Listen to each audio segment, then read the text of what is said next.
My little brother, Liam, looked me dead in the eye and said, "Cancel your neurologist appointment and take me to the airport for my football camp." I said, "No." The next thing I knew, his hand cracked across my cheek so hard I stumbled. "Selfish brat," he screamed. My parents, Mark and Karen, didn't even blink.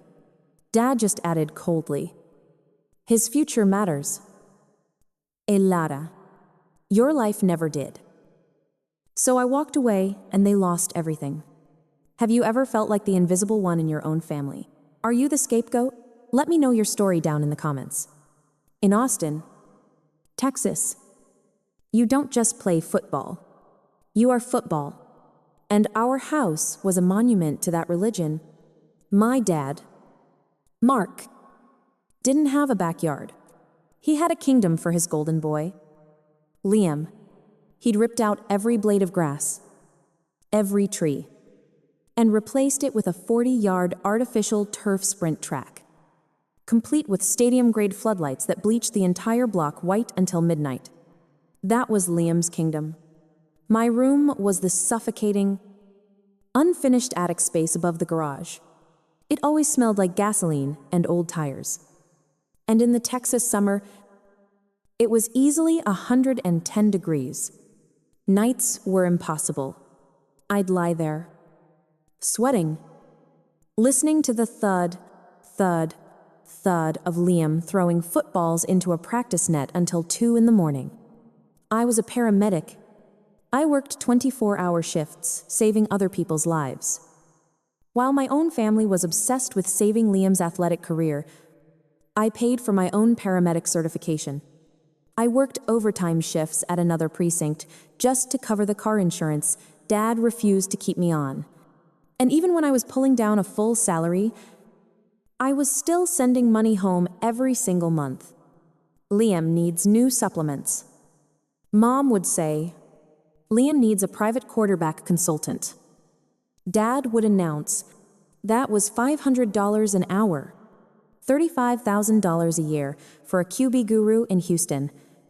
And I paid it. I know what you're thinking. Why did you stay? Why did you pay? It's the trap of the good person. You think you're being responsible. You think you're the one holding everything together. I told myself it was my duty. I was the good daughter, the capable one. I believed, deep down, that if I just gave a little more, worked a little harder, sacrificed one more piece of myself, one day, they would finally turn around and see me. I really believed that. But you can't earn love from people who have already decided you're not worth it. I was just the family bank. And my body was the first thing to default on the loan. The sacrifice started to eat me alive. Literally. It began with vertigo, little spells where the world would tilt sideways. Then came the migraines, blinding, skull-splitting pain that would steal my vision. As a paramedic, you can't have dizzy spells. One time, I nearly blacked out in the back of the ambulance. Another time, my left eye went completely blind for almost 30 seconds while I was trying to intubate a patient. My family doctor, the only one I ever saw, sent me for a preliminary scan. He didn't like what he saw. He sat me down, his face grim, and told me the symptoms were consistent with a possible brain aneurysm, a ticking time bomb in my head. He referred me to the best neurologist in Austin, a specialist named Dr. Chloe Reed. Her waiting list was 9 months long. 9 months. I took the first available slot they had. I marked it in my phone calendar with red digital ink. It was the only red line in that entire house that was ever drawn for me. For 9 months, I waited. I waited while the vertigo got worse. I waited while I had to pull the ambulance over, vomiting on the side of the highway from the pain in my head. I waited while Liam got a new truck for his 19th birthday, and my name was mysteriously co-signed on the loan. I just had to make it to the appointment. Which brings me to that Saturday morning. The morning of the red line. I was in the kitchen. My coffee cold. Staring at the glowing reminder on my phone screen, Dr. Chloe Reed. 1130 a.m. Do not reschedule. Liam stumbled down the stairs from his room, headphones hanging off his neck, already radiating that arrogant energy. He didn't even look at me. He just barked toward the kitchen. Elara. Keys. We leave in 15. Flight to the Florida camp is at 10. I took a sip of the bitter Rudy Dashin cold coffee. My voice came out surprisingly steady. I can't. I have my appointment. He stopped, pulled one headphone out. What appointment? That headache thing. My neurologist appointment, I said. My voice flat. The one I've been waiting 9 months for. The brain thing. He actually laughed. A short, ugly, barking sound. You're serious, God. You're so dramatic. You're walking around fine. Just move it.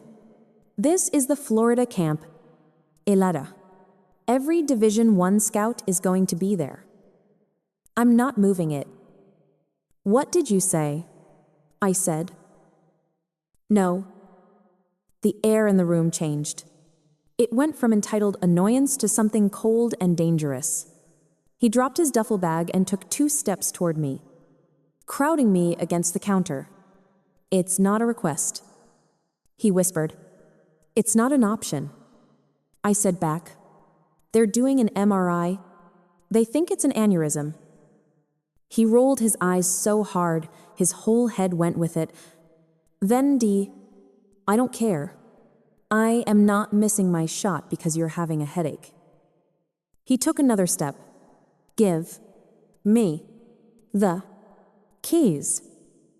I just looked at him, and I shook my head. No. His hand moved faster than I could track. It wasn't a push. It was a full force. Open palm slap. The sound, crack, echoed in the kitchen. The impact spun me. My head snapped back, and my hip slammed into the sharp corner of the kitchen island. The coffee mug flew from my hand and shattered against the floor. My ears were ringing, my vision flashing white as I went down on the tile. And that's when I saw them, my parents, Mark and Karen, standing in the doorway from the living room. They hadn't made a sound. They had seen the whole thing, the demand, the refusal, the slap. I looked up from the floor, tasting the metallic tang of blood in my mouth. The perfect, burning outline of his hand on my face. My father, Mark, just folded his arms. He looked down at me, on the floor, surrounded by broken ceramic and cold coffee, and he delivered the sentence. His future matters. Elara, your life never did. Something inside me, something that had been cracked for my entire life, finally shattered clean in two. I didn't cry. I didn't scream. The pain in my face was nothing compared to the sudden, icy calm that flooded my veins. I pushed myself up from the floor, my hip already throbbing from where I hit the island. I wiped the blood from the corner of my mouth with the back of my hand, and I walked right past all 3 of them. Mark, Karen, Liam. They were just statues in a museum of a life I was no longer in. I went up the stairs to the suffocating attic, grabbed the emergency go bag. I always kept packed a habit from my paramedic job. I threw in my laptop, my chargers, and the thick file folder that held every medical record I owned. Then I went to the loose floorboard under the cot, the one that always smelled like dust, and I pulled out the envelope, $7,000 in cash. My escape fund, 14 minutes. 14 minutes from the second my father, passed his sentence to the second I was back downstairs. Liam was in the garage, screaming something about being late. My mother was already getting his protein shaker ready. My father hadn't moved. I walked straight to the front door. Elara. Where the hell are you going? Liam yelled from the garage. I didn't answer. I opened the door, stepped out into the bright, hot Texas morning, and pulled it shut behind me. It made a soft, final click, a sound louder than the slap. I got in my car, backed out of the driveway, and I drove. I drove straight to the neurologist's office. The 5-fingered brand of my brother's handprint still burning hot on my cheek. The nurse at the front desk did a poor job of hiding her shock. I just stared back, my face numb. Elara, for Dr. Reed. When the nurse called my name, she led me to the exam room. Doctor, Chloe Reed was already there. A crisp white coat. Looking down at my chart, she looked up, smiled, and then the smile vanished. Her eyes locked on my face. She slowly lowered the chart. Elara, she said, her voice quiet but firm. Who did this to you? I opened my mouth to lie, to say I walked into a door or fell on the ambulance rig. It's what I was trained to say. It's what I'd been saying my whole life. But nothing came out. Instead, the whole story did. The 9-month wait, the vertigo, the attic, the 40-yard turf, the $500 an hour consultants, the slap, the sentence, his future matters. Your life never did. The words just poured out of me. Flat, cold, and final. Dr. Reed listened. She didn't move a muscle. She just watched my face with this intense, assessing look. When I finished, she set the chart down on the counter.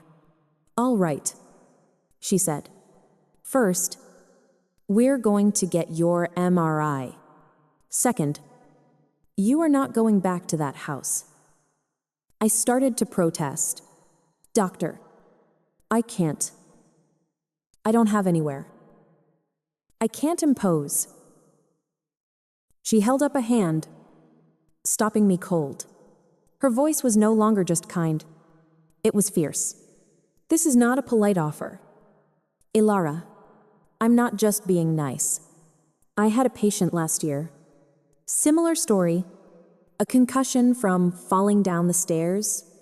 Her husband was right there, holding her arm, promising to take care of her. She looked me dead in the eye. She went back home with him. She never made it to her follow-up. We are not doing that today. You will come home with me. End of discussion. The MRI happened in a blur. The good news, Dr. Reed explained, was that nothing had ruptured. Yet, the bad news was that the vascular anomaly was real, and it was aggravated by extreme stress. That night, I was sitting at her kitchen table, a place that felt safer than my own home. She was helping me sort through the mountain of new medical paperwork. With this kind of pre-existing condition, the billing is going to be a nightmare, she said, her voice gentle. Let's run a soft credit check. We can see about applying for a financial hardship plan. Get these costs reduced. It sounded logical. I gave her my social security number, thinking about the $7,000 in my bag and how fast it would disappear. She typed, and the screen loaded, and then she just froze. Her hand stopped moving on the mouse. Elara, she said, her voice dangerously quiet. Why are there 10 active credit cards under your name that I'm pretty sure you didn't open? I told her it was impossible. I had one debit card and one emergency credit card with a $500 limit. She turned the laptop screen toward me. It wasn't just 10 cards. It was loans, personal loans, business equipment loans, all opened in the last 3 years, all using my social security number, my name, and the address of my parents' house. Total unsecured debt in my name, $295,000. I couldn't breathe. My vision started to tunnel. What? What is that? Dr. Reed started clicking, opening the statements one by one. Her face got colder with every click. This one, she said, pointing, $40,000. Private jet services to Florida and California. Another one, $50,000. Billed as performance consulting. And then she stopped at the biggest one, a recurring charge, $10,000. Every single month. For the last 2 years, billed to a performance optimization clinic in Mexico. I just stared at it, confused. But Dr. Reed knew the name. She physically recoiled from the screen. Oh my God, she whispered. Elara. I know this clinic.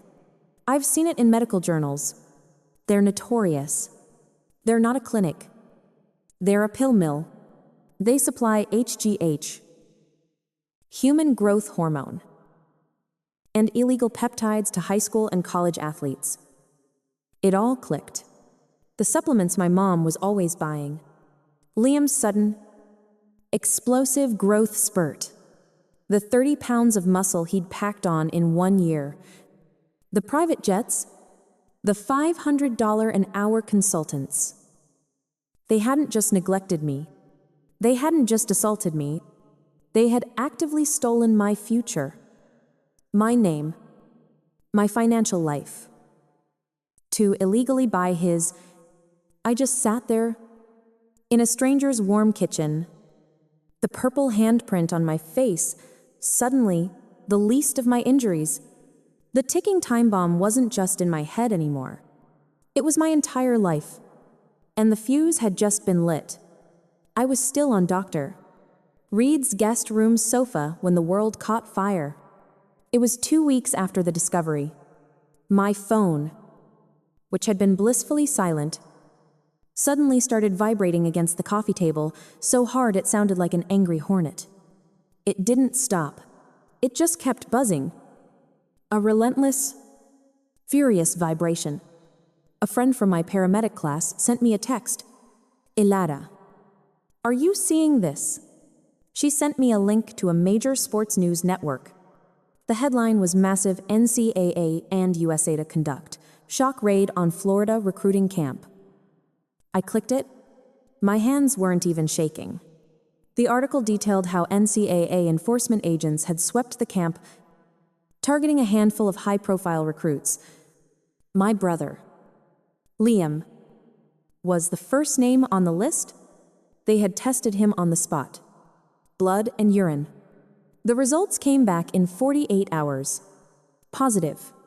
Not for something simple, but for a complex cocktail of human growth hormone and 3 different illegal peptides, the exact substances Dr. Reed had recognized from the shady clinic in Mexico. The one my $295,000 had paid for. The fallout was instantaneous. It was brutal. By 4 o'clock that afternoon, Texas A&M posted a public statement on Twitter. We have officially rescinded all scholarship offers and communication with prospect Liam last name. An hour later, Alabama posted one almost identical. Every Dunn school that had ever looked at him vanished. His recruiting profile was scrubbed from the web.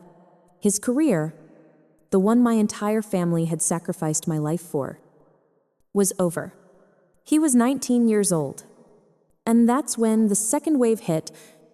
My phone, which I'd left on the table, became a weapon. 53 new text messages from my mother, Karen. They came in one after another.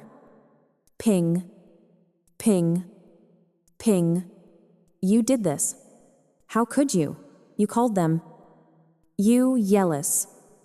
Evil girl, you ruined your brother's life. You killed him.